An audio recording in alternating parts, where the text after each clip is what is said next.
Okay, here we are with Peter Wong, and just to let you know, I'm a little nervous, Peter, because I respect you. I do. So we're both nervous. No, I do respect you a lot. Just We're both nervous. side note to give your introduction, my introduction. Peter was my Sunday school teacher in 2002 and 2003, and how old were you, Peter? Is that how I When you were teaching at 2003?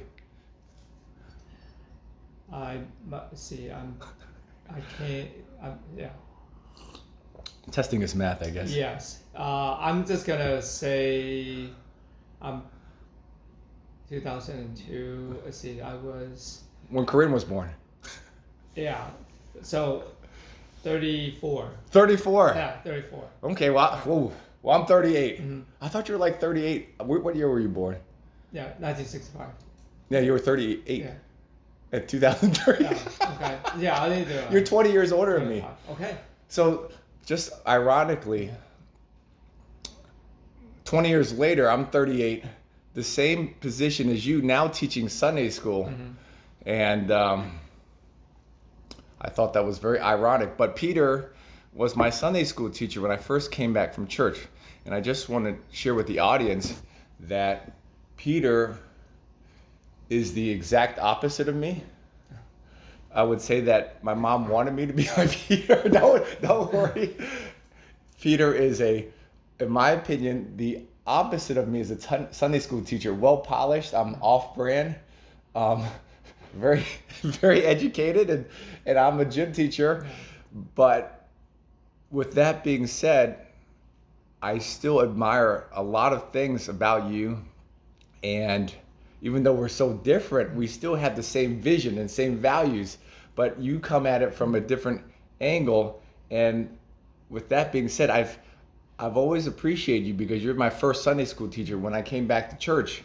And I know over the years you've always shared a little bit about your life story. Sure. But I wanted to hear it in its entirety because I've never got a chance to. And but because of our relationship, I've always been very appreciative of your role in my life. And certainly when I came back to church, that was the beginning of really my spiritual journey. So I don't know if you want to share anything before I kind of. Yeah. So, I've been teaching Sunday school even before. Mm-hmm. So I always, perhaps because of just going through going through schools and graduate schools, and we always have to learn something and teach something. So part of it is, I think it's kind of natural for me I enjoy teaching, because when I was just being particularly in the medical fields, you have to go through clinical training. So you always have to learn something, and then you have to teach it to other people. So it's kind of natural for me to also read something like from the Bible. I like to teach it, just like I learned in medicine. I read something, someone has a disease, I like to learn it, and then I like to apply it as my teaching. So it's kind of, there's an overlap between medicine and being a Sunday school. Mm-hmm. So even before CCC, I was in San Antonio. I taught Sunday school to a Sunday school class to the adults. Mm-hmm. So it felt very natural to me. But you had to drive. When you taught, yeah. Where did you live? Yeah, so I live here. Garrett's now visiting me in Stafford County, which is about 40 miles from DC. Yeah. But again, part of it is my route came from Chinatown. We'll get to that. Yeah. To me, and at that time, my kids weren't so fussy. They were just little kids. They don't mind riding a car seat and coming with me. So to make the long story short, I'm pretty sure Teresa Chi invited me to say, hey, can you teach high school? I said, to me, it's like, sure, why not? Mm-hmm. And then I think after the couple of years in high school, my practice got bigger, busier. So that's a different story. But to answer your question, that's kind of how I have always enjoyed teaching Sunday school. Well, Peter, I won't be a Sunday school teacher for you. Thank you. So, Peter, I don't know if you realize that our families are connected. I think you kind of know. A little bit, but My grandfather, Yeah. my dad's half brother's name is Claire, John Clare, yes. Okay, and keep John going. Clare is named after Anna Chenault's Oh, husband. Yes. So my grandmother, my grandfather, they got a divorce, unfortunately.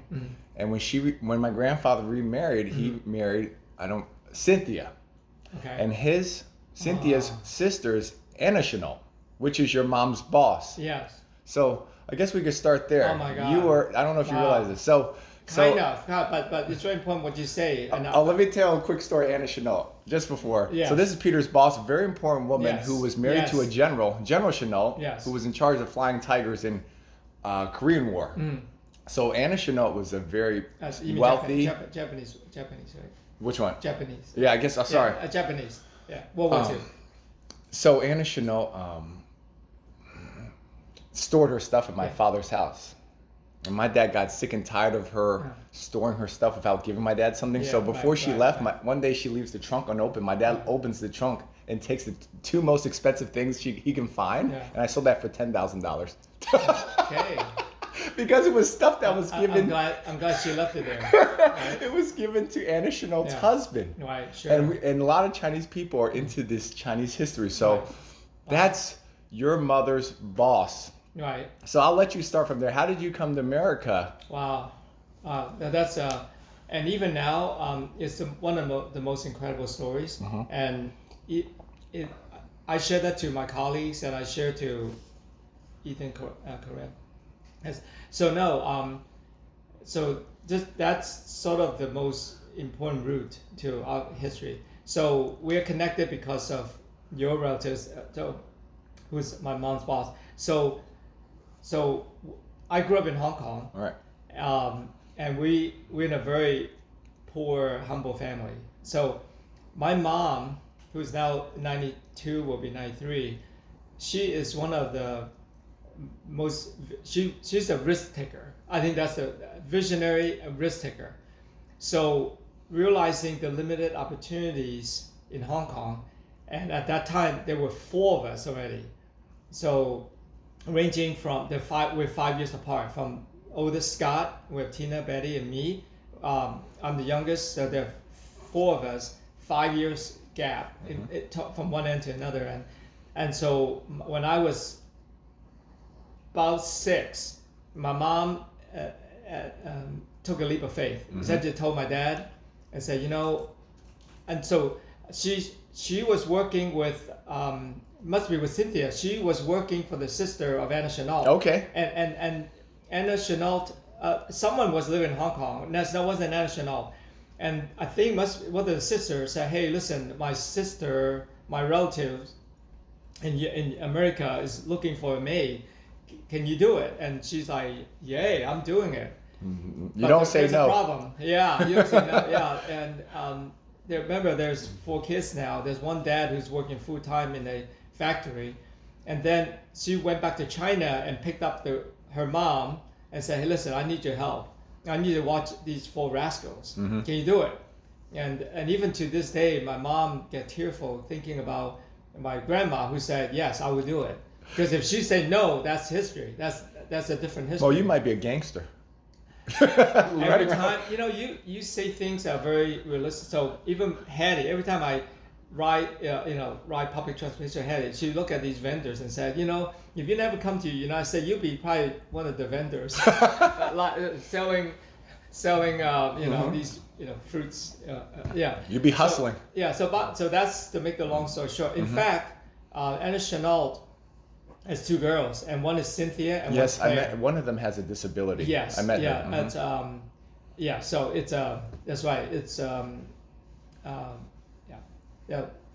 it's a mental health. I know. Yes, I was too young. She kept asking me to buy her cigarettes the last time I met her. Yes. She kept saying cigarettes. Yeah, it's Miss Claire, and sometimes she spontaneously would call my mom and say, "Hey, I need your help. She called me. Yes. Can you take me out from this place that I'm living in?" So that's sort of how we're connected. Beginning. So your mom went to America and worked for Anna Chenault. Yes. How was that at first? She didn't tell me too much about it. Like, I don't know the detail. Remember, I was very young. Yeah. She actually never. She shared bits and pieces. I think it again. Even she now forgot a lot of stuff, so it's too late now. I should have asked her. I think it's one of those that if she doesn't share, I don't want to dig into it. I try to give people. That's kind of always been my personality. I try not to dig too much because I'm not sure what I'm getting myself into. Peter, I'm the opposite. I'm digging. I might get in trouble. And that's fine. And that's fine because I know what to share, what not to share. But you can dig all you want. But so she would say, I think if I remember correctly, in her heart she wanted us to come over.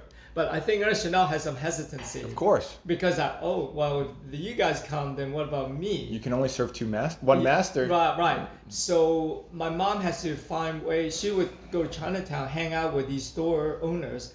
One of them is called M.E.A.T. What year is this, by the way? Just help us. Well, I'm sorry. So between 71 to 74, we our family immigrated in June 20th, 1974. Okay. So between 1971 and 74, my mom has to find her without speaking any English, and she probably only had two years of education, elementary school in Chinese, so she can read some Chinese. So she would go hang out with these Chinese store owners and kind of get like, how do I apply my family? She's plotting.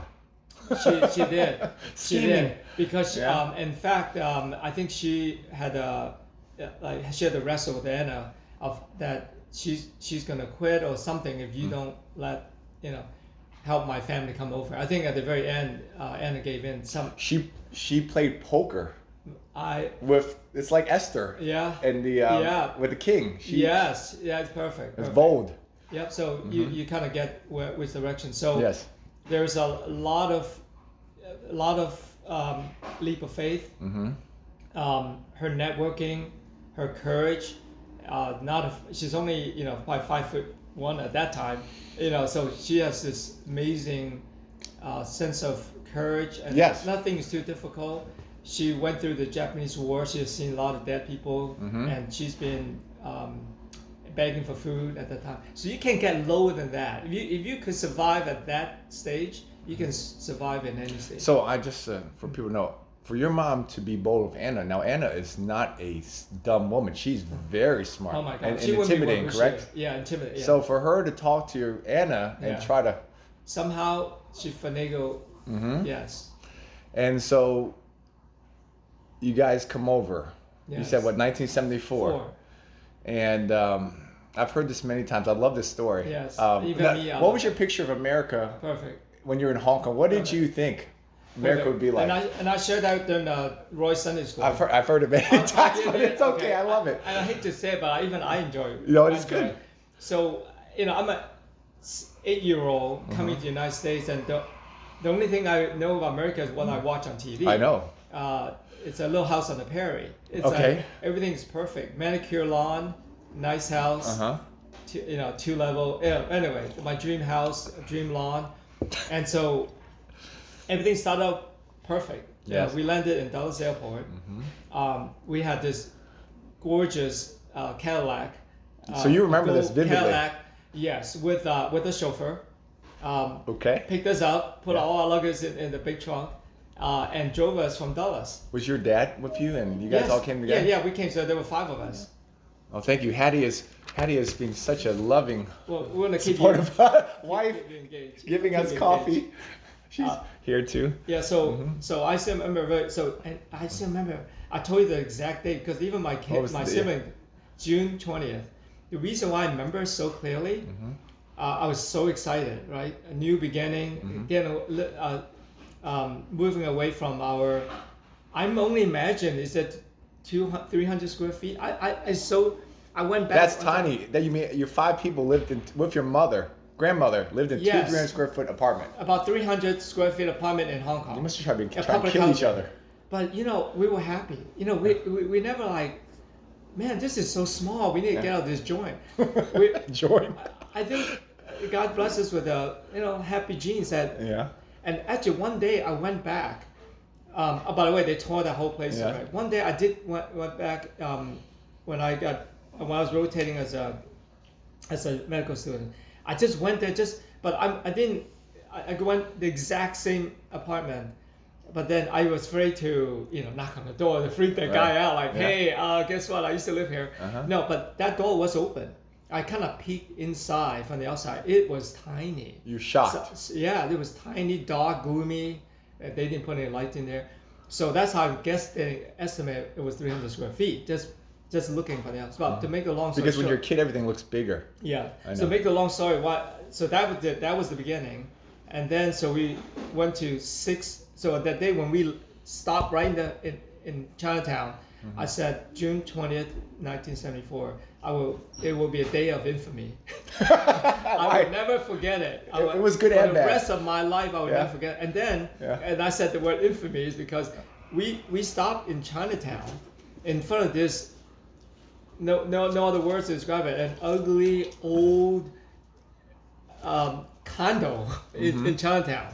It was to make it was brown and dark, and there was a little tiny gate in front of it and 3 stories. On the side there's these escape ladders, metal that you, for fire escape. And so the first thing I said was, we're in the wrong. You got back in the limo or Yeah. Cadillac. No, I got out the limo and I got back. Excuse me, sir. Well, I couldn't speak English, so I think we're in the wrong place. But then I realized when he's not taking the luggage out that was so that's the kind of my welcome to America. Yeah. So and then we live in a 400 square feet. So you upgraded. we're moving up in the world. We were on the 3rd floor. Barely. And 3rd floor, and there were 3 units. There, we were on one end facing the street. Actually, we got it nice. We have windows. Okay. And then there's the back family has 4. They have little kids like us. And in the middle, there's a widow. I still remember exactly. That's how the arrangement was. What street was this on? What was it? The I Street. It's just literally 1 block from since you say 1 block. It's no longer there. I believe you. They tore those. They tore all Yes. those buildings down. It's condemned. Did Right? you have to go upstairs? Is that what it was? Yeah, You open the door and you go, and then this to the left is like a room or something. Oh no, so it's a 3rd floor. Yeah. We're able bodies. We climb up 3rd floor. And then another big thing is that there's only one bathroom for the floor. one tub, Yeah. 1 toilet. Okay, so there are 6 of us, 7 plus 4, 11 people sharing 1 bathroom. Right. So there's always a bottle of Ajax, a powder Ajax next to the tub Yeah. with a brush. Because after you take a shower, you have to clean it. I see. Yeah, in between. So that's sort of the. And I'm always afraid going to the kitchen at night. The kitchen's right next to it because there's so many roaches.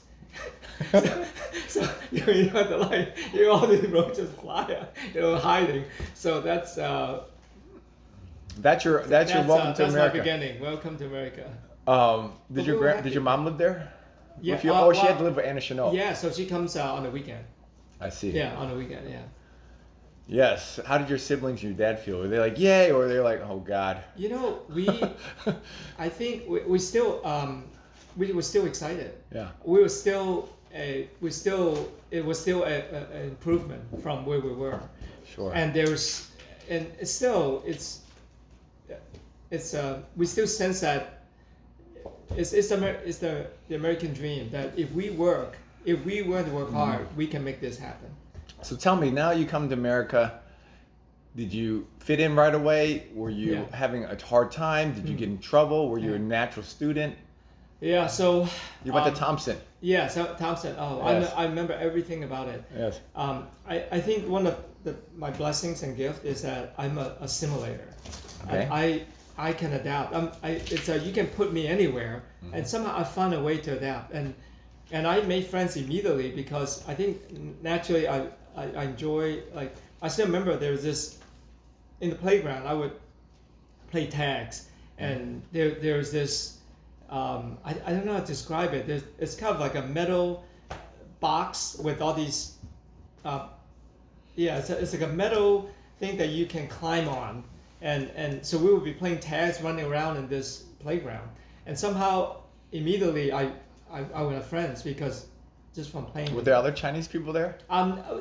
There was some because everybody's from Chinatown. No, there's definitely some, but I would say maybe 10%, maybe 10% or less. Oh, so we had to drop one grade just because we need your next English, year. Right? Because English. So I was third grade. Don't worry, I'm sure you weren't you weren't taller than everybody.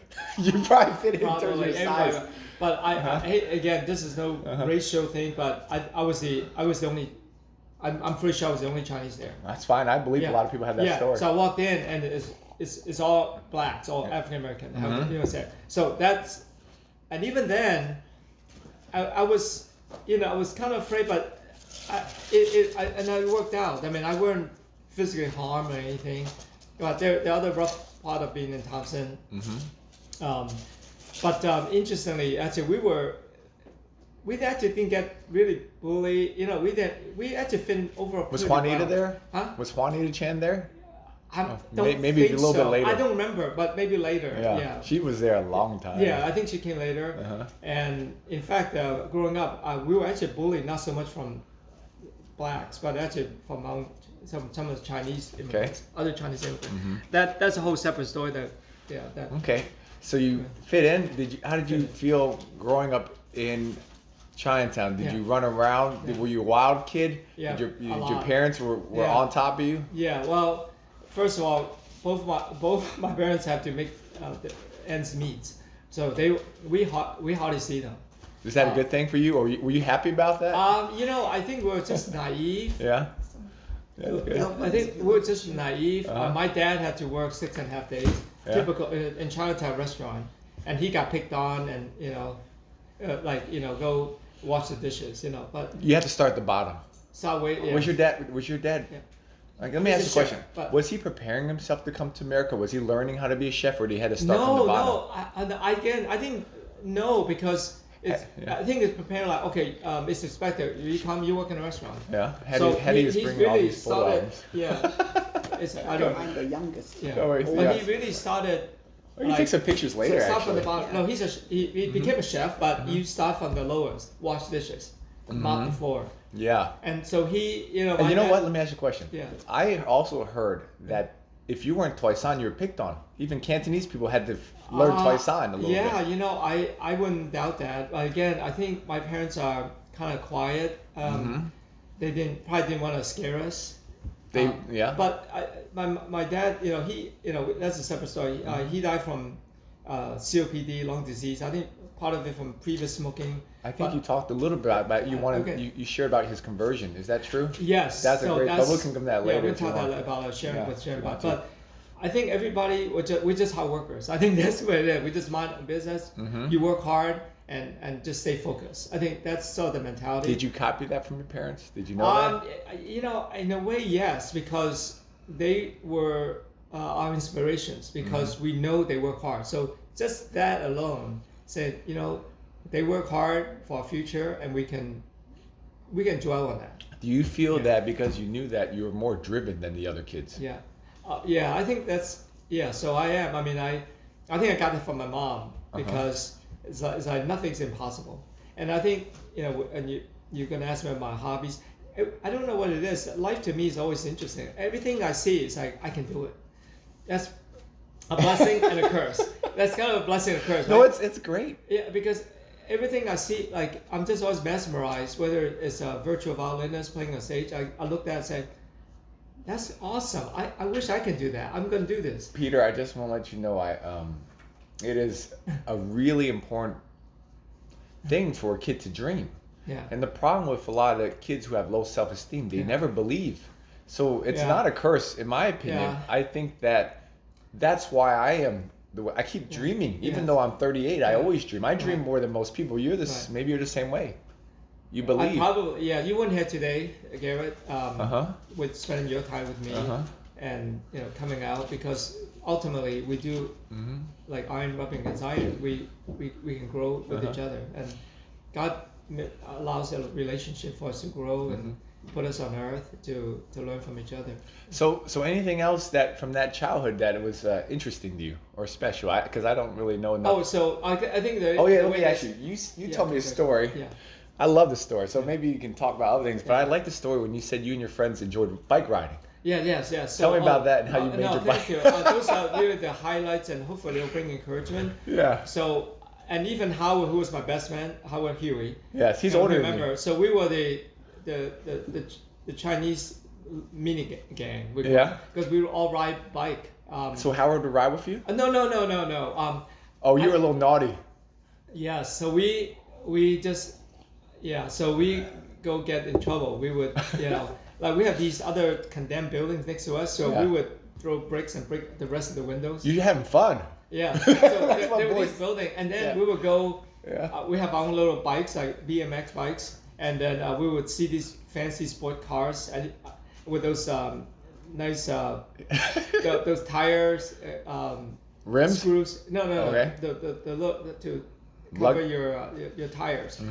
To screw on the little screw, the cap. The cap. Hubcap, yeah. So we go to this Corvette and then steal their little cap and put it on a bike.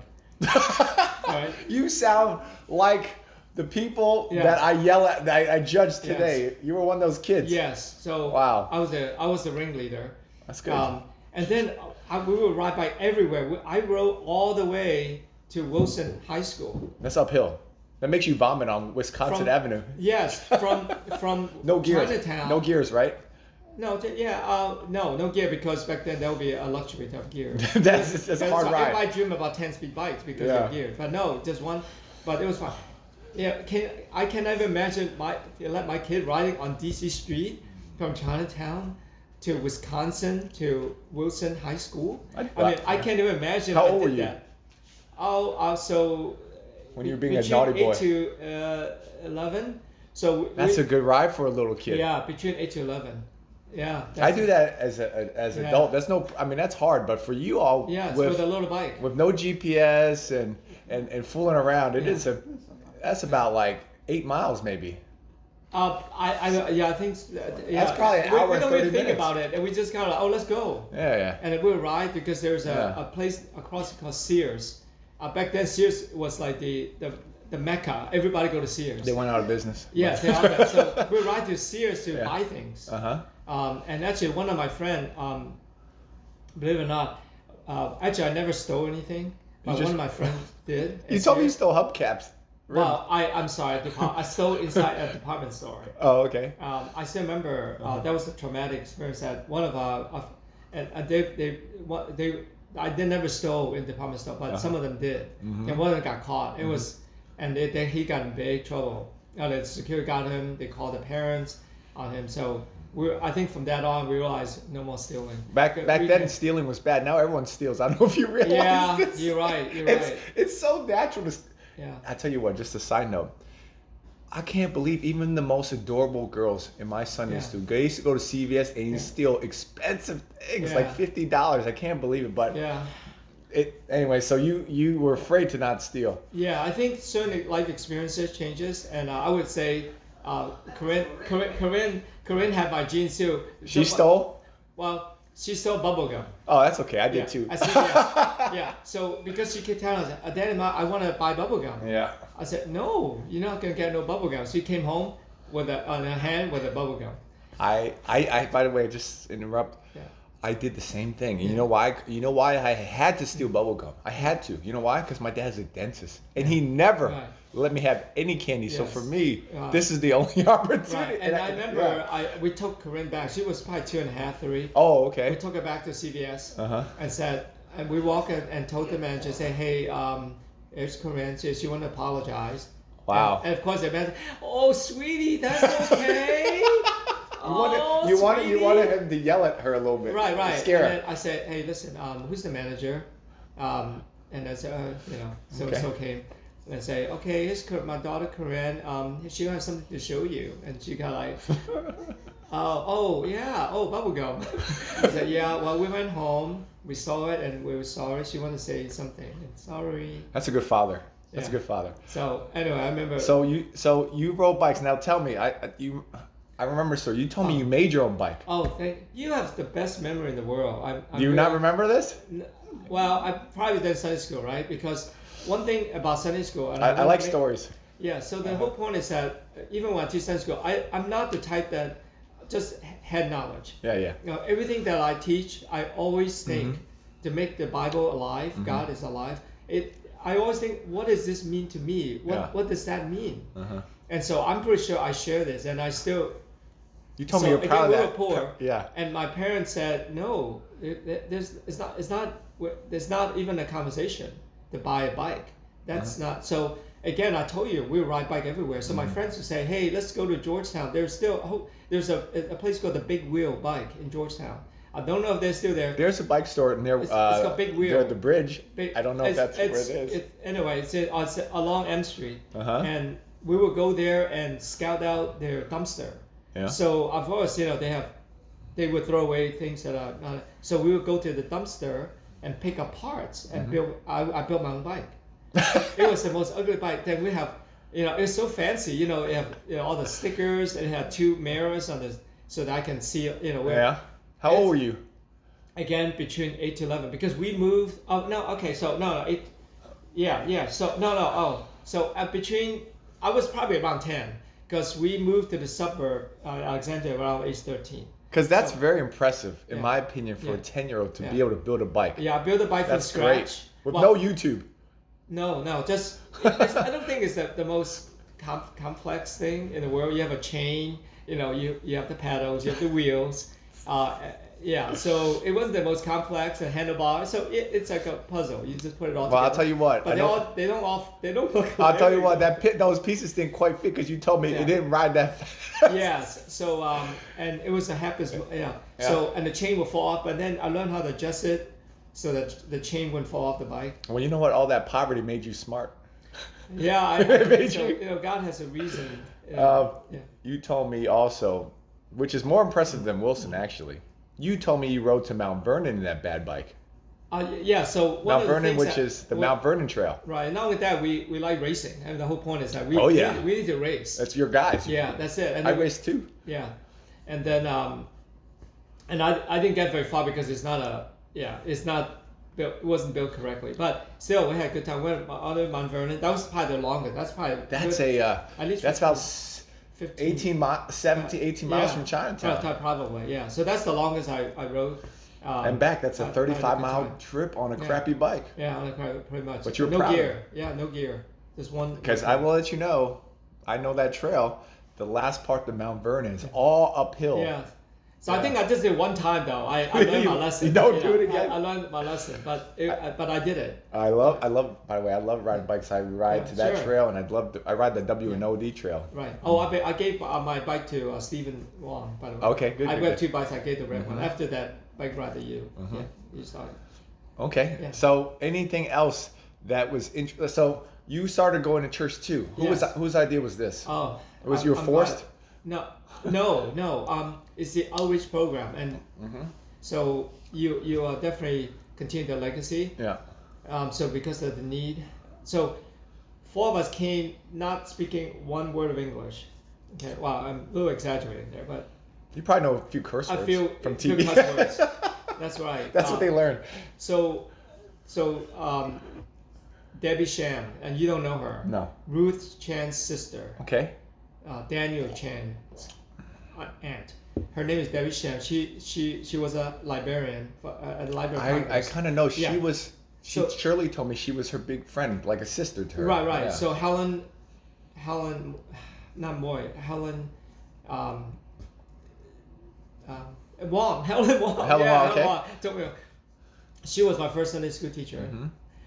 I can tell you. I remember as if she was just there. That I walk into the Sunday school room, big smile, Helen Wong. Yeah. That's it. First day, and I know exactly, what the class was like. And Helen Wong was my first Sunday school teacher. So I think CCC served that purpose, is to outreach to immigrants. Say, hey, there's a Wong's family.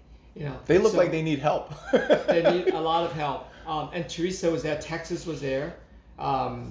So I remember when Texas and Teresa were dating. I still remember we were there at the time. Howard, Huey, they would come visit us at our humble condo in Chinatown. So the instrumental was Debbie, who would, after work, I don't know how often, was it every time, was it a couple of times, she would come to teach us English. At your house? Yes, in the apartment. We don't want to go there with all those roaches. Well, during daytime you're fine. Oh, daytime you're fine. Yeah, Okay. you don't see roaches during daytime. Only Can nighttime. I just tell you a side note? Yeah. It's funny. I was with a girl the other day who lives in Wallach, grew up in Wallach, and we're eating, and she sees a roach. She starts freaking. I said, I thought you lived in Wallach. She goes, I'm scared of roaches. So I guess. Well, I was too. I mean, it's not like, oh, great. You're not the only roaches. one. She wasn't the only one. No. Okay. Nobody likes roaches. Nobody likes roaches. Yeah. You know what? I just heard a lot of people have this story. They come to America. They live in the worst neighborhoods, and the guy told me. Yeah. He woke up one night with a roach on his forehead, Okay, and now he just killed it and smashed it on his That's head. all reflex. But a lot of people have the same experience, Yeah. Peter. So Debbie came, and then I think from her she said, "Hey, you might want to check out the church." So Okay. church. And to make the long story short, Debbie were instrumental in two other things about my English name, Peter. Yes. Okay. So remember, one Is thing that I don't remember, is that your license? Is that your official name, Peter? about when I became naturalized citizen. Okay. But we embraced it immediately. Okay. Right in Chinatown when she. So first of all, here's a quick. What is my middle name? I don't know. There you go. So it's Wing. Okay. Okay. So to make Wong Wing Kern or Wing Kern Wong.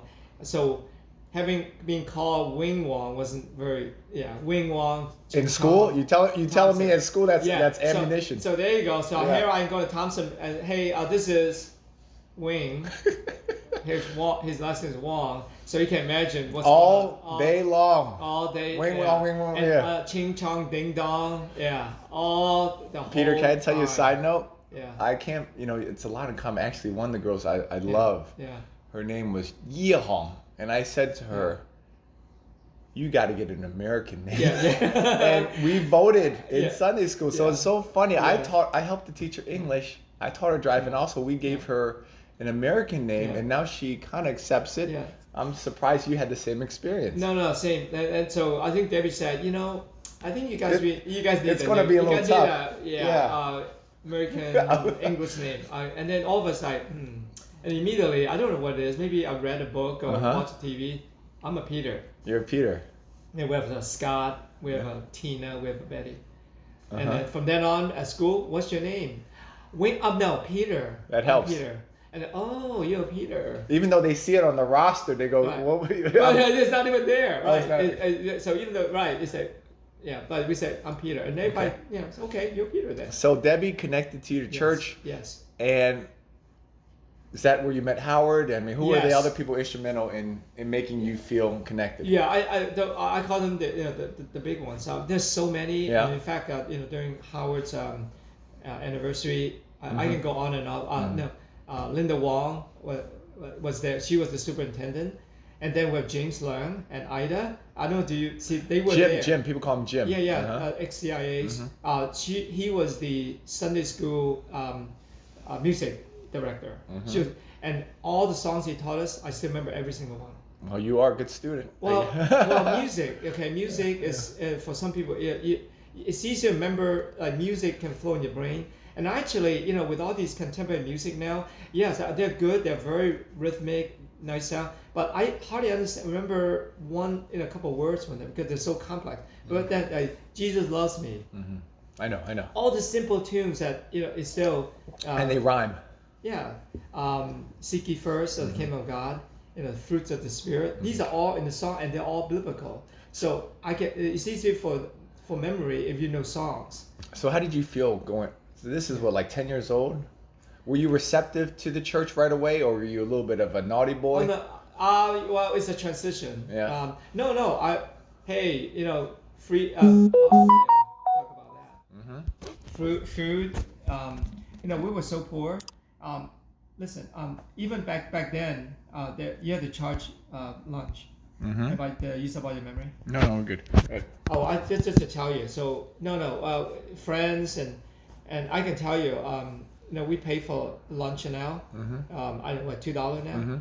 I think back then it was 50 cents. I don't know. We couldn't afford it. You couldn't afford it. We couldn't afford it, and we were like, this is. I think part of it's just human nature, and then a lot of people like.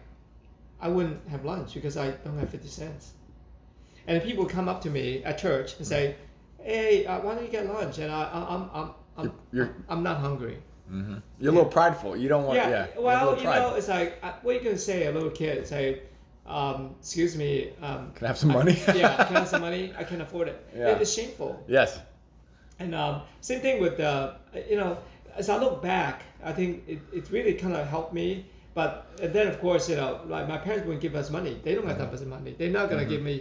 I'm not gonna say, "Hey, I need money for lunch." Do you need money for lunch? No, of course not. So we would go to a free lunch program in school, and it's kind of like, it's human nature. Like we were like, "Oh man, I'm shameful." They'll give you little lunch tickets, and I always like to hide. Like I when my name's called, I kind of like, I always felt like embarrassed. Yeah, embarrassed about it when very few people needed that assistance. And of course, my parents said, "You better sign up for I'm not paying. I'm not paying. So back then it's like you feel shame because all your friends you're always afraid your friends will teach you. Like, of course. Yeah. So that's kind of I embraced it right away, and I still remember us Chinese Chinatown gangs. I think Linda, God bless Linda Wong, and had to she made us sit in the front because we were goofing around. During the whole time, if people I believe you. worshiping, singing, we were goofing around. I didn't know. Yeah. In fact, during Christmas service, right, we were there, and there was the education building back then in the old 1011 L Street church before we moved to Mount Vernon. There's the main church, and behind it there's a basketball hoop, and then there's a little building with a ping pong table. So we all hid during Christmas service, played ping pong. It sounds fun. Yeah, and guess what? Teresa came. And it's like, so the cat and all the mice start running away. Teresa say, this is not happening. Was she tougher back then? Oh yeah. She's a tough woman, huh? Well, certain things don't really change. I mean, Teresa is she's the nice same to me. Teresa back then as she's Teresa today. Okay. Teresa Chi. So that's to give an idea. And then God, that's a different story, different podcast about that. The instrumental to. I was there for Howard Huey. Yeah. And so he took me to Bible studies, Alexandria, and then took me to different churches, very charismatic churches. So you had a good one-on-one relationship with him. Oh my God! Is that what it was? Yeah, he was it. Mentor. God brought Howard to me, or we brought each other. So he spent most time with me. So he pretty much he decided that's what he wanted to do, is to be my mentor. And because of him, and so I got converted at age 14, and it is the Holy Spirit, right? It's not like Howard said, "Hey, you need to be a Christian." Why don't you tell me a little about that? Because I love, I like that story. Yeah. Your parents thought you were on drugs. Okay. Why'd you tell me that? I love that. I'll let you share. I don't know exactly. You said you're in your room all day long. Oh yeah. Oh, thank you for reminding me. And I know your story. Yes, thank you. It took me a while to put that. Yeah. So obviously you are my Sunday school class because I share these stories. So no, when I became a Christian, I just fell in love with everything about being a Christian. I love singing, so I would literally hours. I just shut my room because I really felt that God told me this is what I need. I would shut myself in the room, read the Bible. I would sing. I would sing. I would read the Bible and really just be in awe in God's presence. Yeah. By the way, this is when you moved out of Chinatown to Alex. So you had your own room? Is that what you're saying? Well, we shared. Okay. There were 3 bedrooms. That's another upgrade, right? Okay. It's probably 1,300. I don't know. Doesn't matter. So me and my brother share a bunk bed. Tina and Betty share a bunk bed. So I would, my brother, he's already adult, so he'd go working, and I'm home most of the time. And then I'll lock myself in the room. I would literally lock. I mean, because I felt I needed that intimacy with God. And so I would sing, I would pray, probably hour, 2 hours, 3 hours, whatever it took, and then I'm done. I had my moment with God, and life was more simple then. I like the story what you said. Yeah, my parents like, what the heck is going on? Where are you? If it was today, we would think you're building a bomb or doing Yeah. drugs or. So I was having my spiritual moment. So. You told me that when you got converted, you felt like you needed to repent. Yes. And you told me you broke your records. Is that true? I'm sorry, what record? I'm sorry. I think you told me you got rid of your secular music. Yes, thank you. Thanks for reminding me. No. So it was, again, going to, after a meeting, going to a church meeting, the pastor said, you have to be very careful what you listen to. These records, and I'm sure there are lots of drugs and sex on those things too. You have to be very careful. Yeah. And you have to, I don't think she told me specifically you need to go break the records. So records. See, no one would know what we're talking about dating. Today. You're dating yourself. This is 70s now. These are records. These are huge. Looks like a big plate. You put looks it like with a a little frisbee. needle with a little tiny stylus. So that's how you call it. And and God forbid, don't move that record the player because you scratch it up and you're done. If you scratch up the record, then you can't listen to it. So I listen to a lot of secular music, and God convicted me. He said, I need you to listen to me, and get your mind not conform to this world. Yeah. So I just broke all the records. How many was that? Many. I don't know. They're hard. By the way, they're easy to break. I know. They're plastics. And number two, where'd you get them from? Did you pay for them? Yeah. So that's significant. Yeah. I don't know. It is. And you like music, so yes. it means These something. are pop music. These are the Jackson 5. These are Bee Gees. I'm sure some of them could be Commodores. collectible. Yeah. So to me at that time, first of all, God just kind of. I was on a retreat. First of all, I knew that was like they're not. By the way, our annual CC retreat. There's the fireside service. So I still remember Howard sharing about her interaction with two elderly ladies. I don't know the specific details on how they prayed, and one of them may have been converted. So I knew that was the moment that I knew that I needed Christ. Then I kind of had my quiet moment, closed the door, bowed on my knees, said, "I'm a sinner," and I remember that, and I know my faith is real because God changed me, and I remember Teresa one day came to my house for dinner and said, "Something's different about you. I don't know what it is, but something has changed." And I knew. I said, I became a Christian. You know, so. And then I never hung out with my other Chinatown friends. They were still riding to visit me from DC. They would ride to Alexandria. Those are good friends. Yeah, they were. And then kind of like when I became Christian, I don't share their values anymore. So that's kind of how we got dissociated. And in a way, I kind of wish we can still keep in touch. You didn't have Facebook back then. Yeah, pretty much. Yeah. So that's it. I mean, to me, it was real. The Holy Spirit spoke to me.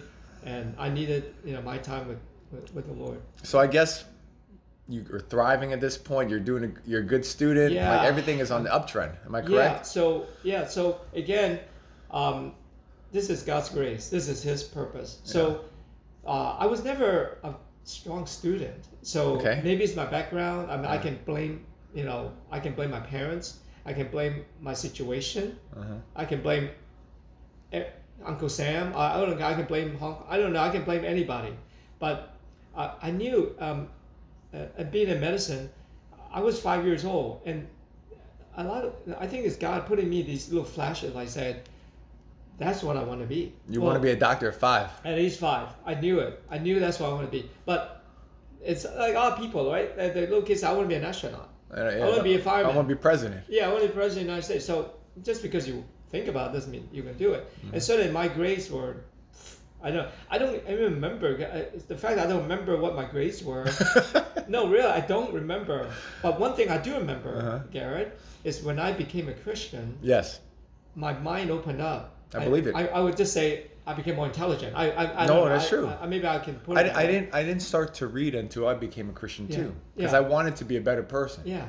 So I remember that as soon as I became committed to Christ, again, it's not like I'm bargaining with God. I'm saying, hey, I'll become Christian. I mean, can I, be this, get this career? No, it's a relationship where as soon as being a Christian, everything was straight A throughout my 9th grade to 12th grade. You know what the Bible says? What is that? be transformed by the renewing of your mind. Your mind Yeah. went totally Yeah, reprogrammed. so I had ESL. I Uh-huh. had a special teacher to come, help me to pronounce my words better. And everybody look at me like, why is this guy leaving the class in the middle of a class? Right? There's a one-to-one. Uh-huh. But to me, it's fine. I thrive. I enjoy learning and growing, and yeah. So the Holy Spirit, God changed my life literally, and He has a plan for me. Mm-hmm. So from then on, I didn't struggle. I had to work hard. Okay, there's no substitute. I think part of it is that I had this incredible drive. That I believe it. whatever it took, Mm-hmm. and I had many all-nighters. I think we'll get to that. I want to ask you that Yeah. about your college, your med school experience. Yeah. But before we get to that, let me ask you: any interest in anything Yeah. interest in sports? Oh, yeah. Just for me personally, Sure, because sure. you know why when I met you, you're like Yeah. you're like a little Chinese guy, and then Oh. I watched you play basketball. I still- said, that guy's good. Well, He's the thing really is, good at you gotta basketball. use what the gift of God. So I'm not gonna dunk the ball. Yeah, I know. But still back in Alexandria. Yes. So I got interested. So I was hanging out. One of my, I guess, certain things are. Since I was young, I've always been active. Like Yes. so, I ride the bike to Mount Vernon. Mm-hmm. I love sports. I don't know what it is, and so another thing, I always somewhat get in trouble too when I was growing in Alexandria. Right next to our house is a basketball court, and there were a lot of blacks. You got good. Yes, very quickly. No, very quickly. You I had say to- blacks, American, African American, whatever. I know. Yeah, so we play pickup basketball, and I got it from them. I know you must have been. In fact, I would say this. Yeah. I think you were the best player in Wow. your generation. Wow. No question, because I Yeah. saw you play, Yeah. and I tell the kids, I tell Everett, Yeah. Peter, if Yeah. Peter was your age, Yeah. he'd whip Wow. your butt. Yeah, so I bet you were good. so I have to credit my friends, right? Uh-huh. I mean, you have the friends. So I learned from the blacks. You were athletic. Yes, and I enjoy. I play soccer. That was okay. And then basketball. Oh, and then in Virginia Tech, we were having intramurals. So I was Yes. the starting point guard. I know. Yeah, I believe it. Virginia Tech. I bet you were. If we were the same Yeah. age, Yeah. I would call you to play basketball Right. every time Right. because you're So, small and big. Yeah, no. So Uh-huh. I was fast. Uh-huh. I think agility. I think Mm-hmm. agility, fluent. Fast, but for my. I think you're probably the most athletic of your peers who is Chinese. Yeah, I don't know. I don't need to compare, Garrett. I'm blown because Right. I'm a PE teacher. I Right. go, that's something there. I think it's that make it behind. I like to watch. People like they would shoot a basketball behind the back like this. Yeah, you like the trick shots. I like my trick shot, and because Yeah. I learned from them. Yeah. All those things, and yeah. So I love volleyball. Yeah. I'm competitive, right? I mean, You have to be. You have to be competitive. And obviously, 5'6" ain't gonna cut it. I can jump these, for 5'6". I jump like a 5'6", but still not enough to To make up your height. I couldn't make the intramural team. Yeah. And I was so mad. This is in I was- college? God, my first year freshman Yeah. at Virginia Tech. So I tried the intramural. I didn't make the cut, Yeah. and it was very disappointing. And then I tried so hard, but ultimately, it's for heights. I mean, but still, it's that drive, and I Hey. still remember that moment. When I didn't get chosen to be on the team, I was so mad. I was so disappointed. And then so I focused back on basketball. What I'm good at and my position, right? So yeah, you don't have to be stupid. As long as you be a point guard and get the ball, do quick layups and get your points, do some jump shots. You're Yeah, good. You're good. You are good. You're good. I the fact that I don't want to go too far in this, but the fact that you don't even play basketball regularly Yeah. and you're that good at that age, when I Yeah. met you, you're about 38. Yeah. I could tell there's some real natural abilities Right. there. Yeah. So I think certain ability. I think definitely starting young and Yes. getting that fundamental. Okay. And learn from people. Once you get that, it's like playing the guitar. You need to play 5 chords. If you know those 5 chords, you can play 90% of all Okay. music. Well, all right, that was for me being selfish because Yeah. I do appreciate your basketball skills and Wow. you being a good athlete and I'm your age. Well, Now no. when I first met you. But it's fun. I mean, like everything we do, if it's not fun, it's probably not worth doing. Yeah. And it allows me to, like you said, being in the United States, having been versatile. I think that's the word, being versatile. You get to make more friends. I mean, if you're athletic, you can. Well, I'll tell you what. can make I more bet you friends. impressed those black kids. Like, this Chinese guy can ball. Well, I bet but you really. not good enough. Not at that level. Though. Maybe But- not enough to make the varsity that level. basketball team, but yeah. you but can I play. had fun though. I had a great run. I met so many friends. Yes. And because of athleticism. I want to change gears. Okay. Tell me about music, because I know that's a Yeah. big thing for you. How did you get Yeah. involved in that? Violin. Yeah. No. So, this was in Georgetown. By the way, I went to Hardy Middle School. Maybe Okay, you that's in remember this Georgetown one. Middle School. I think they're still there. I'm pretty Yes. sure. Mm-hmm. Oh, that's in Georgetown. Yes, I know. And so it's a public school, and this fame came from Jimmy Carter. Okay. Yeah, our ex-president. It's okay. Yeah. So he. By the way, he's a Christian. I think Yeah, he's- he must have been. He I was think he's president still when you were a alive now, kid. and he still teaches Sunday school. I think he stopped. Right. I But know. for a long time he Right, did. I know. Yeah, even up to in 90s. In the 90s, right? yeah, I heard about that. Yeah. So his has one daughter. Her name is Amy Carter. Okay. She went to Hardy Middle School. His reputation is still being a very humble president from Georgia. Okay. So he, instead of putting his daughter to a private school, Like most presidents. to Gonzaga, Yeah. Yeah, that's where it went.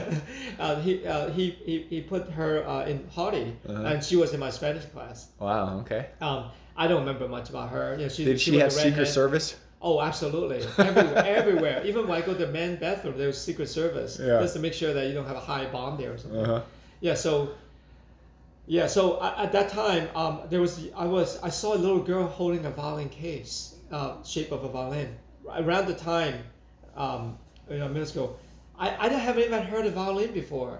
And I said, that is the instrument I want to play. So in Hardy, you have half a day of learning arts, either anything, theater, instruments. So I said, I'm going to pick the violin. So How old were you? This is like when you so 12? this was 12. I was 12. I had a violin teacher there, taught us group classes, and I still love it. But then I think and then we moved, moved from DC. And one real quick question. Now I was living in Chinatown, taking the metro bus to Hardy Middle School. Yeah. What's wrong with that picture, Garrett? I lived in Chinatown. Well, I'm going to Hardy Middle School. It's a little far. It's far. You got to go down on K Street and go up Wisconsin Right. somewhere. Well, we don't belong. You're out of boundary. Is that what you're saying? We're You're out of supposed to go boundary. Jefferson. To talk about human kindness. Yeah. So my mom stopped working with Chanel. Her next employer, John Reno, like Reno, Nevada. Reno. You don't know this part. So he said, you know what, Hank, you need to get your kids out of Chinatown. Mm-hmm. I'm giving you my address. Mm-hmm. You tell them you live here, Mm-hmm. and you get your kids. To Yeah, that's true, because I don't Yeah. know any kids that go to Hardy who live in China. They all go to Jefferson. So it was illegal. I believe that's Yeah, right. But you have a guy and said, you're gonna get better education at Hardy Middle School than Thompson. Okay, so at 5th grade, we went to Hardy Middle School, Okay. from 5th to 8th. Okay. 5th to 7th. Sorry. So we my parents made money. We would buy a townhouse in Alexandria. So that's how immigrants work, right? So you now you have your own place instead of renting in a Chinatown. Yeah, so that's sort of, and then I continue on. I still love the violin, and so I met the middle school Mrs. Elliott, and she looked at me and said, my drive was there. Like I said, I think my whole life is about driven. I'm driving. I have a purpose. So she looked at me and said, "Wow, you're not bad. You're not bad, but you need a private teacher. Is that for all violinists? They need private teachers, or If you want to be good, Yeah, need you a private can't- teacher. okay, Yeah. like So- piano, I guess. Yeah. So I excelled it very quickly.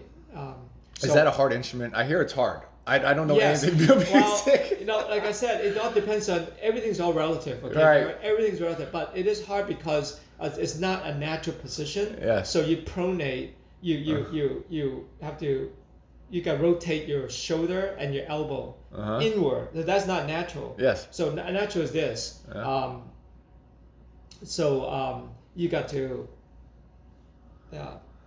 You got to rotate your shoulders and your elbow. So that's not a natural position. But it's not. It's the sound. It's the what it brings to my mind that I think is emotions and all. So we all have to find our voice, what works. I tried the trumpet. I couldn't blow that piece, the mouthpiece. So I like a macho instrument. That was my first love. But then I can't blow this piece. And then I saw the violins. Now that I can do. Okay. And then I met Shelton Lamper, whom I'm still friends. That's your teacher. Yes. So I still see him once in a while. Yeah. He was my only violin teacher, and he's a very well-known musician. He played in the National Symphony. He's very well educated musically. So he and I just grew and grew and grew. So it was more than teacher. It was like a friendship, a real mentor. Yeah, well, beginning is not. Yes. You know, we're students, but as we mature, we became friends, and so he listed me as his executor for all his instruments and music. You know, when one day he passes. So I'll still keep in touch with them. I have the orchestra I play now is called FSO, Fredericksburg Symphony Orchestra. Yeah. So I purchased a chair to name after him. So great. you can name a chair after someone. So for the rest of the life of that symphony, is named after him. So that you can sponsor. I think that's a word. Sorry, that's the better word. Is sponsor. not Dedicate. purchase. Dedicate. Yeah. Yeah. You donate a certain amount to say, I want to dedicate this. No, that makes sense. Yeah. So I dedicate for Shelton Lamper. Tomoy's daughter is named after his Sunday school teacher. Yeah. So I get that. Yeah, very similar. So it's like naming a building or naming so I named the chair after him. Because of that, I became a ninth grade. I went to high school, and I was able to. I was very competitive because I have this music ability. So I became what they call first chair or concert. I've heard of this. Yeah. I don't know anything about it, but I hear that it's a pride. Yeah, it's a good thing. you know, so in an orchestra, you are seated. There's sections. You got sections. Each section has, for the violin, 10 violins. That's like starting lineup, right? That's it. That's pretty much it. Yeah. Yeah. So there are two violin sections. There's first and second. The first, there are 10 violins. The second, 10 violins. So toward my middle of my ninth grade, I was selected to be a concertmaster, which has never been done before. What? Okay. The first chair. First chair. So the leader. You were the leader of the 10? Yes. That's like going to the NBA from high school. Kind of. You're jumping. Again, when I say all these things, Garrett, everything I'm telling you. I believe you. Everything I'm telling you. I'm not saying in my whole life, if I can, it's not like, wow, Peter Wong. Yeah. It's wow, God. So hopefully I can, the highlight of it means my something. podcast today is not about wow, Peter Wong. All right. And you're here today, Garrett, because there's some, there's an orchestrator. There's certain things I've done in my life, but at the end of the day, Garrett, it's not about wow, Peter Wong or wow. I hope you take away from here is wow, God. What I hear from you is dream and devote those dreams to God and see what happens. That's what I'm hearing from you. Yeah. And for you, wow. Yeah. Like obviously you have to work hard because that's what it means to be a Christian. But wow, this is what happens. I see that just like Psalm 139 that he has woven it together for his purpose. There's in Acts about David that David served his purpose. He died after that. He was buried in his with generation. his father. Yeah. So God made us for purpose, and even to this day, I'm still seeking, learning, walking that purpose. Okay. So, another miracle about music. So I became concertmaster throughout all 4 years of my high school. So when you say that, does that mean just for violin or something else? No, violin for my group. Okay. And so concertmaster is sort of the leader of the whole orchestra. Team captain, I got you. The team. I'm trying to understand these sports. Yes, and you have to work at it. I practice 4 hours a day. While studying. Because the reason why I know this while because we had to put a log.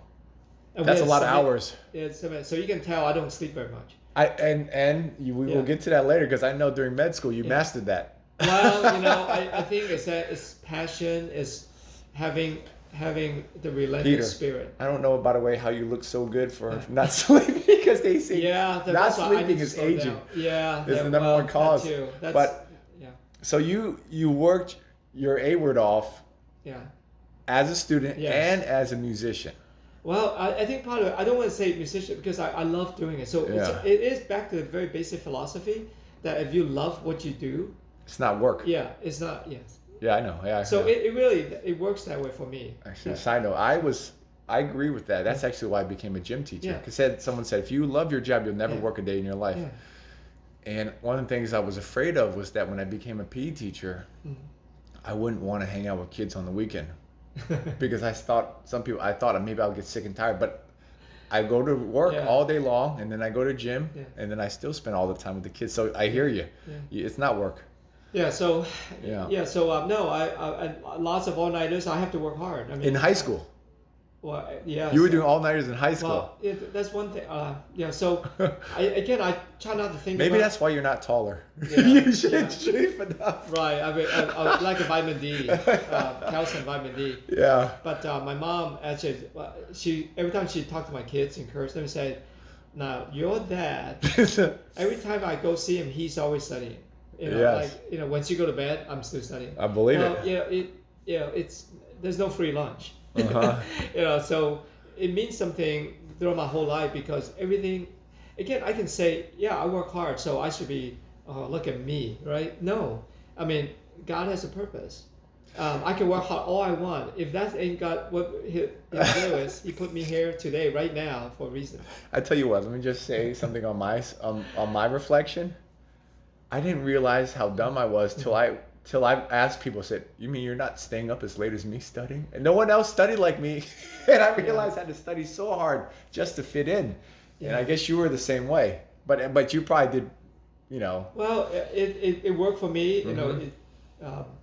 But I was showing you my little collection. I showed, hey, Gary, did you see?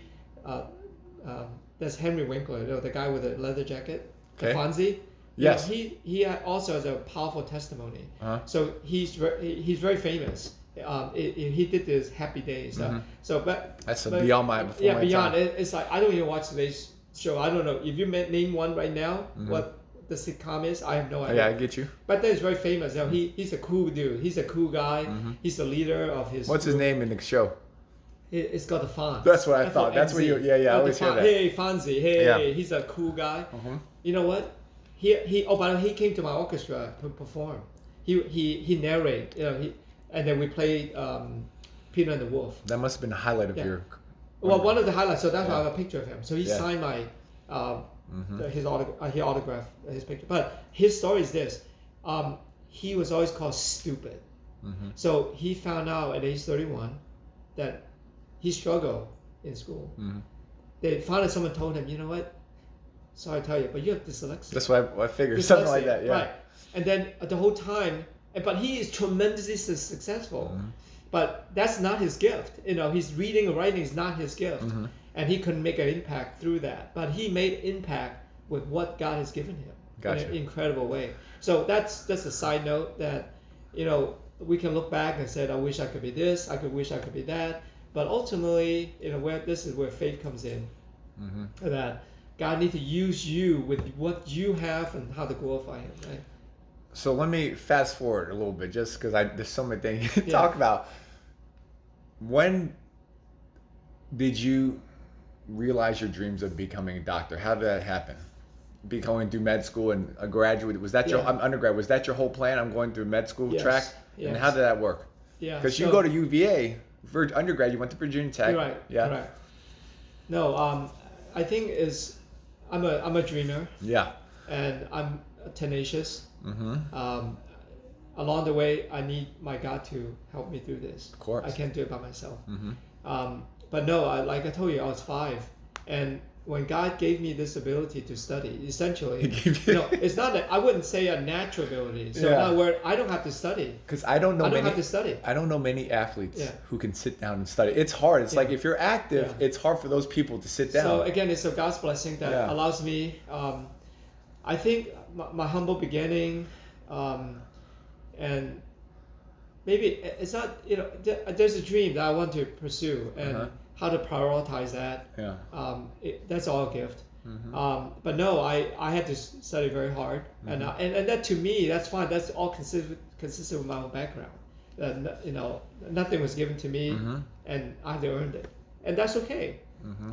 Because the ultimate end of the day, no one can take that away from me.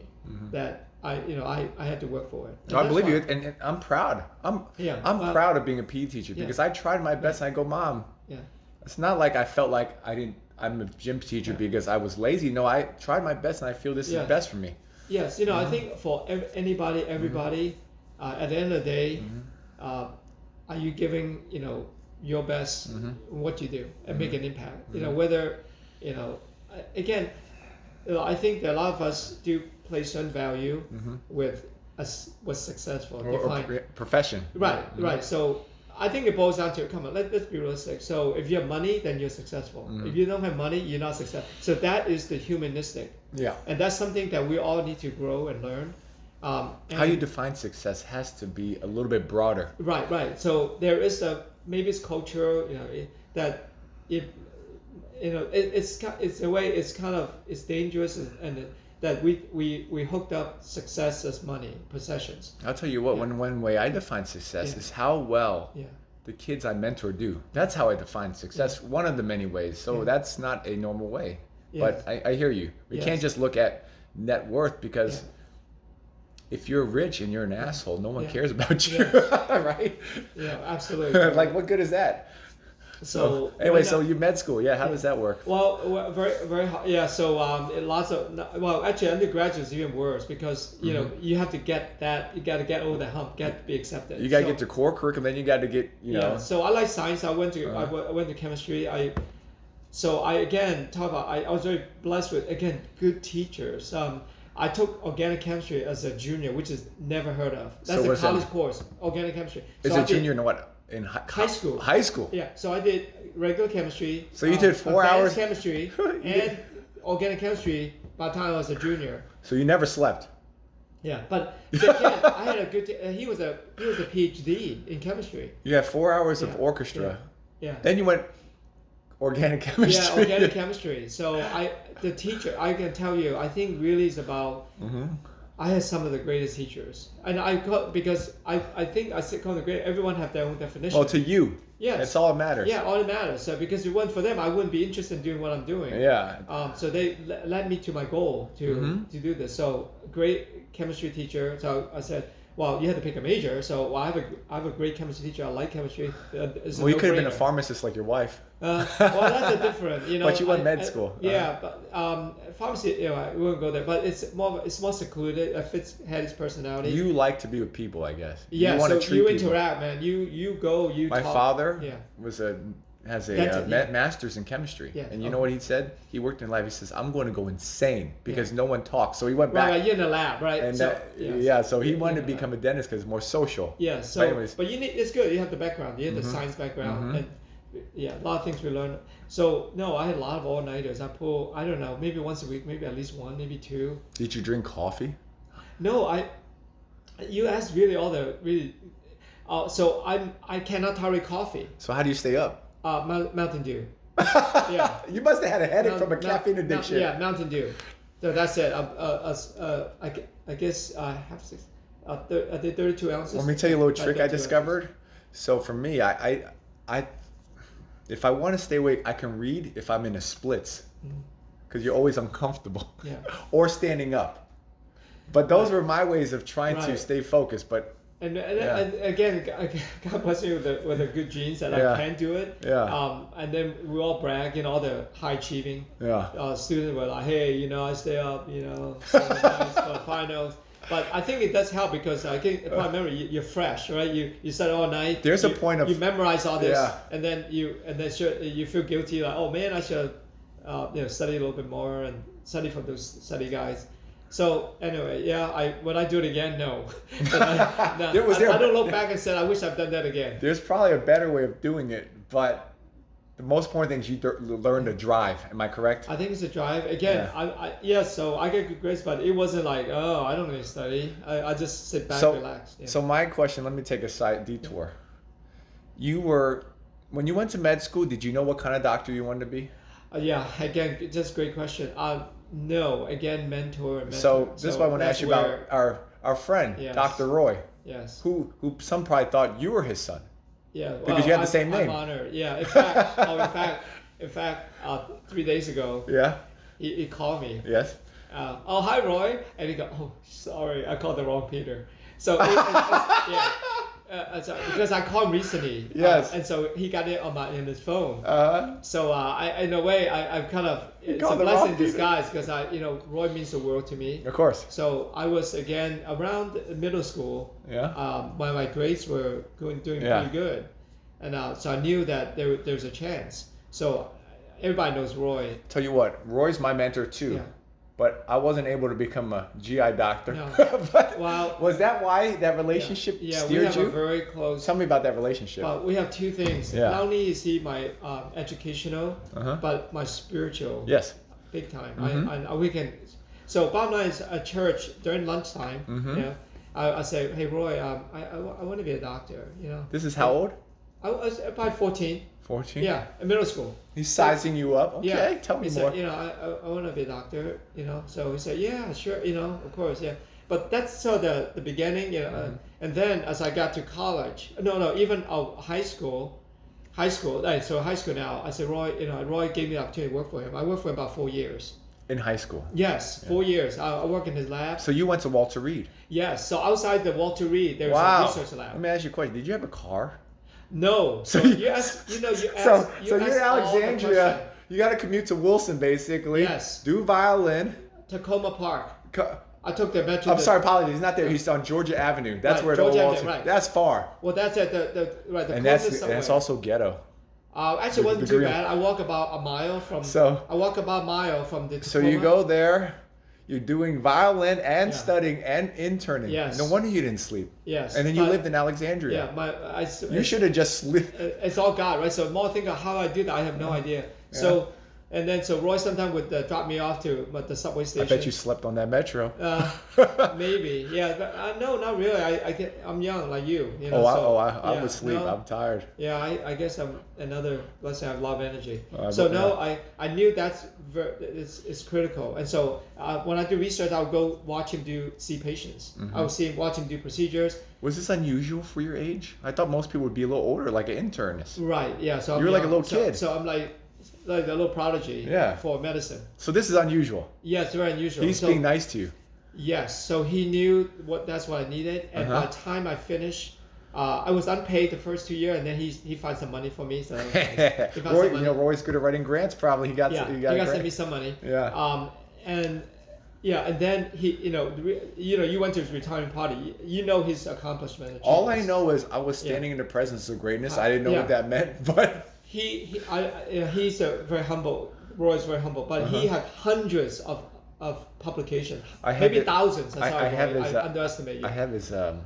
CV. I've seen. He sends it to me. Yeah, it's Have like you seen it's it? like a book. It's 50 pages. Yeah, it's a book. So in that book is me, by the way, bro. Yeah? Garrett. You get a little. Yeah, so I have about Uh-huh. I think 13 or 14 publications Okay. by the time before medical school, and that's You work with him? Is that what it was? yeah. So once you work with him, That probably helped you get into publish. med Well, you school. publish the study. We publish in a journal, and you get your name and your supervisor's name on it. So we Roy Wong, Peter Wong, and Corinne Medanovich. Cool. Yeah. By the way, do you know Corinne's name? How I got her name from? No. I never told you that. No, I don't know anything. So there were 3 of us. So Yeah. me, Roy, and Corinne Uh-huh. Medanovich. Okay. She's the researcher. She's the chemist researcher. Work with Okay. Roy. She's the one who gets it done. So she would be my supervisor in between, and she made such an impact on me. And we still friends that I said when I have a daughter, I'm gonna name it after her. That's awesome. Corinne Medanovich. Corinne Wong today. I tell you what, you're a little kid. Yeah. You must have been smart for you to be able to interact with these Yeah. big shots. You must have done well as a GI. I'm sure Yeah. Roy said to you, Yeah. you might have what it takes. Well, So- yes, it's he's not Roy's like a father Yes. and a brother, Uh-huh. and yeah, so he directed me to the right path. Yeah. So by the time before my medical school, I had multiple publications. So did that help you get into I'm UVA? sure. I'm still, don't have the, grade's good, not the highest MCAT score, but everything counts, right? And The big picture. hopefully you give them the big picture that this is where I belong. Yeah. And that's where I belong, even to this day. Okay, so you went to UVA. Medical school, yeah. I tell you something funny. Roy told me. Yeah. He said when he was in medical school, Yeah. he went from Hawaii to Yeah. Mount Sinai. Yes. Wow. And he said he was depressed. It was Yes. worlds Yeah. apart. Oh my God. And I he can said he see was it. so tired Yes.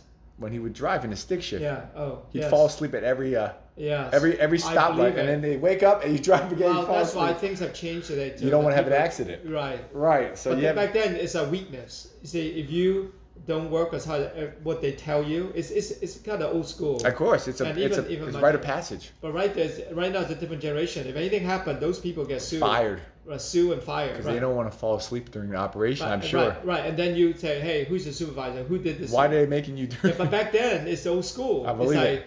you need to, you're not tired? You're What's not- wrong with you? Yeah. You don't belong here. It's That's the tough. mentality. Yeah. You don't belong here. You're weak. You're showing weakness. So, did you have a rite of passage when you were in UVA? Were you grinding harder than everyone else? Because this is what you told me. Yeah. They said they had a nickname for you. You and another Indian student. Oh my God. I Do you remember forgot. this? No, forgot. You said this one. Maybe It's been you that long. forgot. Maybe it's They so said negative that I try to They said suppress your it. nickname No, was the what did I Night say? Owl. Yeah. Does that ring a bell? Sort of. I They think. said it was always between you Yeah. and another Indian who could stay up the latest and study. That's what you said. Yes. I think that's not one of my prideful moments. That's not my pride, so I try to suppress that. But I don't do it right now. It's just the opposite. All my colleagues and I now are trying to brag about how much little sleep? how much sleep we got. So You have we to brag act for about that. the most sleep. Okay. So it's a weakness if we don't sleep enough. It's just the opposite. Well, you want to stay young. Yeah. Yes. But sir. Yeah. so go ahead. Any stories from med school? I think those stories are less. I think most of my stories are from once Or was it smooth sailing from there? It depends on how you define smooth sailing. I got I think really once you get Mexico, you have to keep the boat afloat. Now you're working with the cream of the crops. So I'm not even like the middle of my class.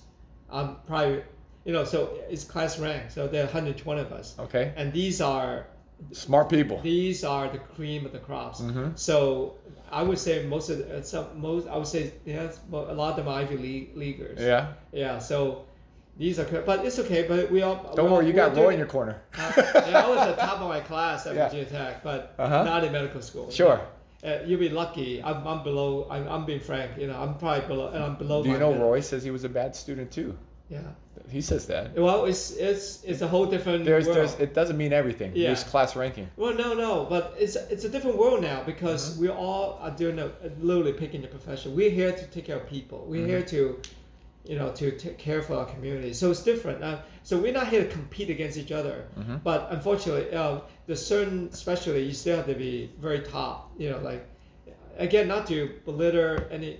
You have to pick what your passion is. And to me, again, I'm just so blessed because I never did it. Once I worked with Roy and saw GI, that's all. That's the only thing I want to do. It sounds like yeah. your personality. Once you make up your mind, you stick with it. Yeah, You Whatever are it- determined. Yeah, I think it's like running a marathon. You know the goal. Mm-hmm. You're gonna keep doing what it takes to train yourself to get. Have you run a marathon? No. Okay, I wasn't sure you But could I've run done a it. triathlon. I've Yeah. made a triathlon. I've done Okay. one. Okay. But I know that I'm not made for that. But I have fun though. Uh-huh. Yeah, it wasn't. But it really, yeah. So I like to do a little bit of this, a little bit of that. And Uh-huh. I definitely not like type that. I'm only good at this, and there's good and bad with that, right? Yeah. You can be a super athlete on that one sport and kind of sucking everything out. I like to kind of like be good at. You like to dabble? good enough, but not not terrible, but not terrific. Okay, so you went and became a GI doctor. Right. Anything you're very proud of now? I mean, like you're now towards the end of your career. Yeah. I mean, Tell- you're thinking about slowing down. Yes, I'm kind of Looking yes. back, anything that's Yeah. you can be proud of or Yeah. stories? right. Uh-huh. No, at one time, believe in the power of prayer. I said, I took upon myself a couple of weeks. We had home group. I would just be a praying doctor. I always want to have a little logo like got milk, that commercial. I always want to have a logo that say got prayer. So I would I did a trial. I would go to every time I finished seeing my patient in the hospital. I say, hey, you want to pray? There was not one rejection. Okay, and they don't care. They're atheists, Buddhists, whatever. I said, do you want to pray? It's okay if I pray for you, and they said yes. No. Do you work? This is when you work. Where do you work? In a private practice or a hospital? I'm in private practice, but we have to go to the hospital, see the more sicker patients. Oh, okay. Yeah, sorry. Those are your patients. Yeah, in the hospital, they're much sicker too. That's why they're in the hospital. And then I'll say, hey, it's okay if I pray for you, and then yes. So not one of them rejected me. So we all need spiritual healing.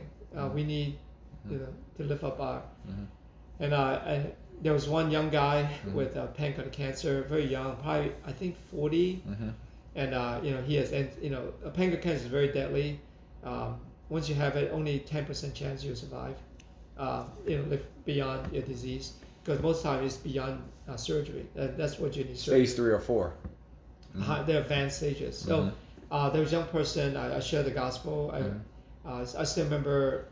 I think it was Matthew that Jesus warned us that you can have the whole world, but you end up losing your life. So I think the story is that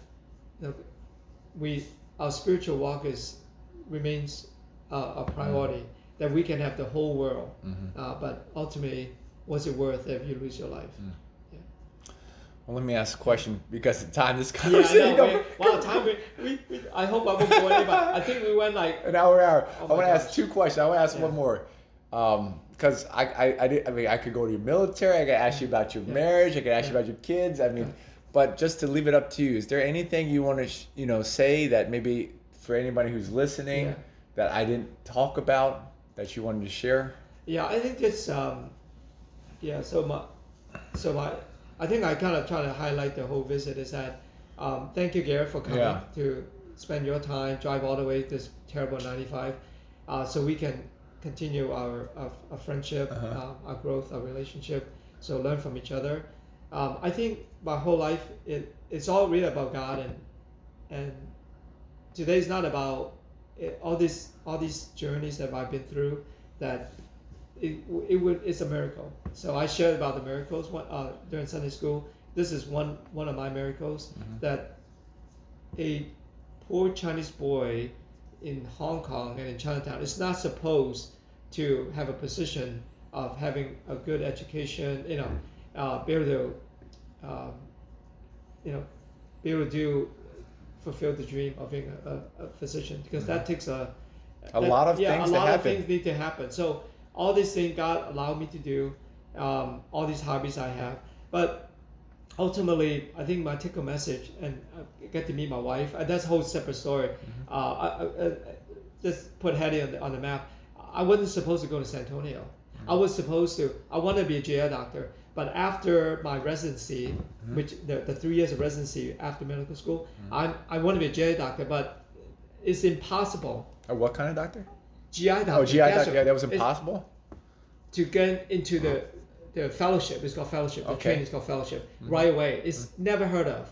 So I wanted to be, and being a Wall to is almost very difficult. So so Roy, anyway, so I was supposed to, you can be a general doctor for 2 years. Yeah. After your residency, pay your dues, then be a GI fellowship. Okay. That's how you do it. That's how you get it. Okay. So there was a spot opened up in San Antonio. I know nothing. I don't travel much. We're too poor to travel. So I Texas. That's far. I know. So ultimately, there was an opening in San Antonio, and Roy Wong will tell you how that happened.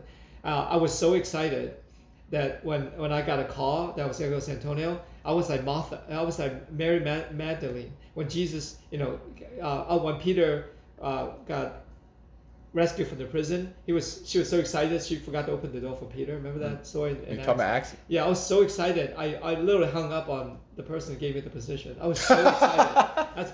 I couldn't believe it. You had to call him back? I was packed to go to Korea because you can do 2 years, you can do hardship tour for 1 year. You could be like Roy. He went to Korea. Yeah, I know. I was like, okay, well, it's good enough for Roy. I can maybe marry a Korean woman like her. But God has another plan, right? Uh-huh. So, I can go 2 years of general medicine and get to be a GI doctor. So then God gave me a third path that it was not on the table. Yeah. And it opened up. I wasn't planning. I didn't apply to even go there. But there were only 2 GI fellowship programs, Walter Reed and San Antonio, Brook Army Medical Center. So I was all packed.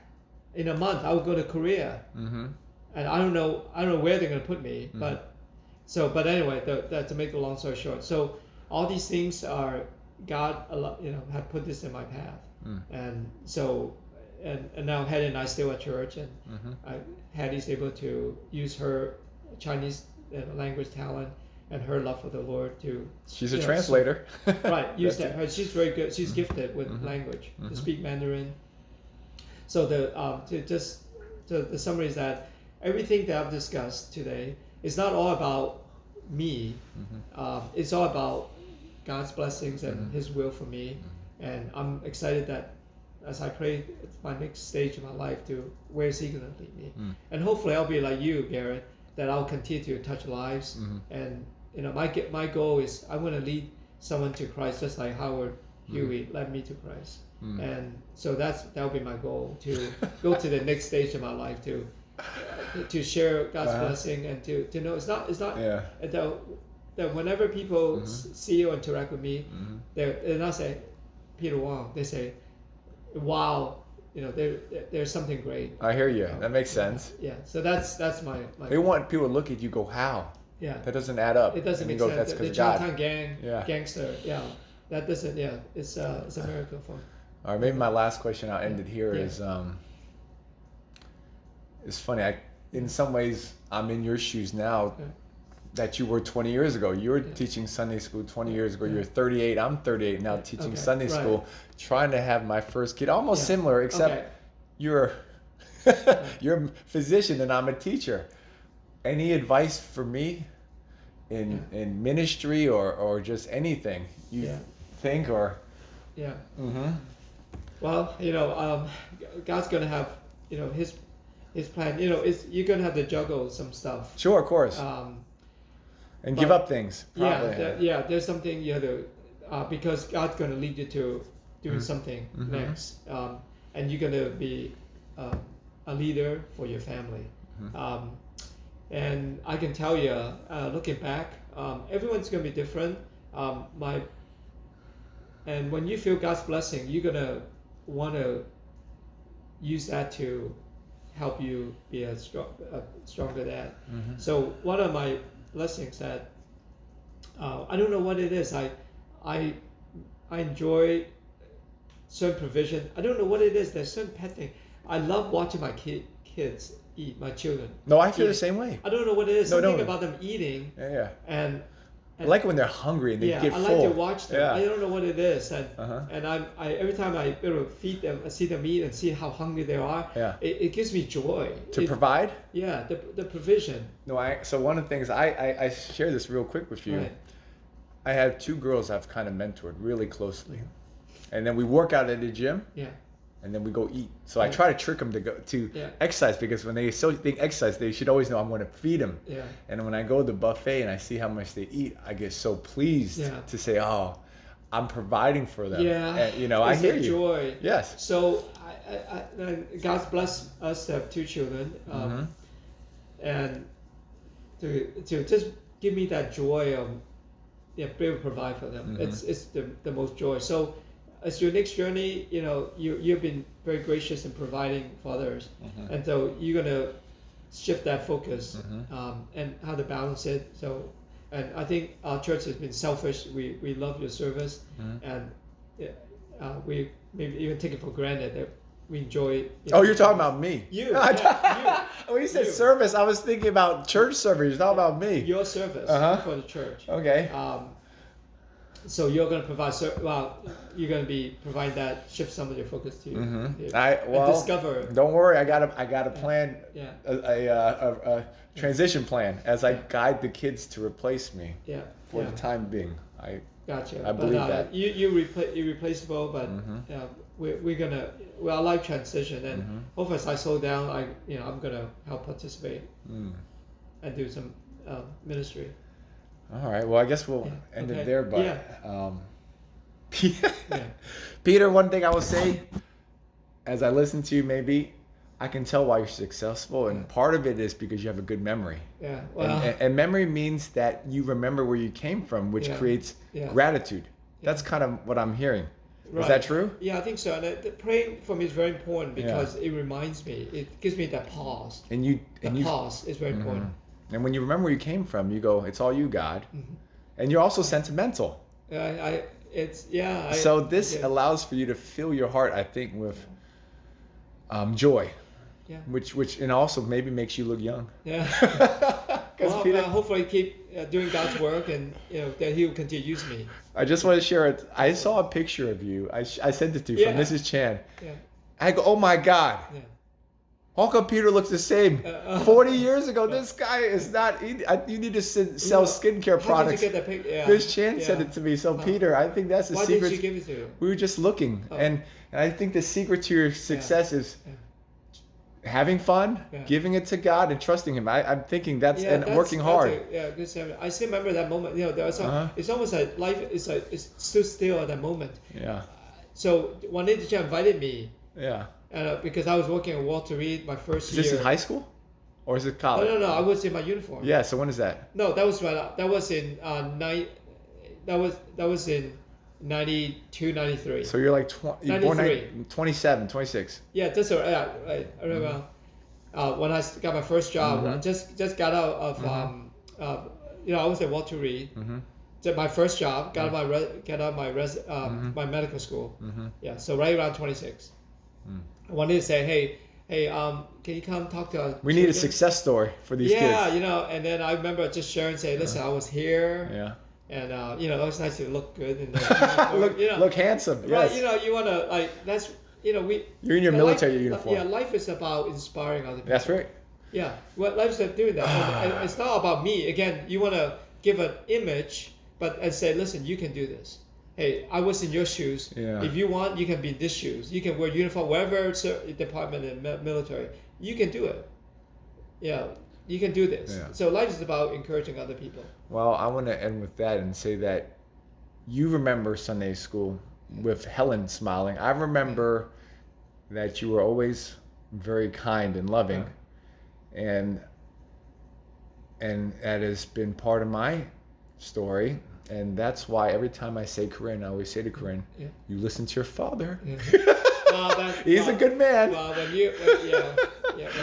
when you become a father, I'll say the same thing, right? So, thank you, Peter, for inspiring me. Yeah. And we'll end it here. This is the longest interview I've ever had. Oh, that could be. Don't worry. And that could be bad. Don't worry. We'll end it here. Thank you, Peter. I think people might go, oh. No worries. I enjoyed it. Thank you, guys, if you're listening. All right.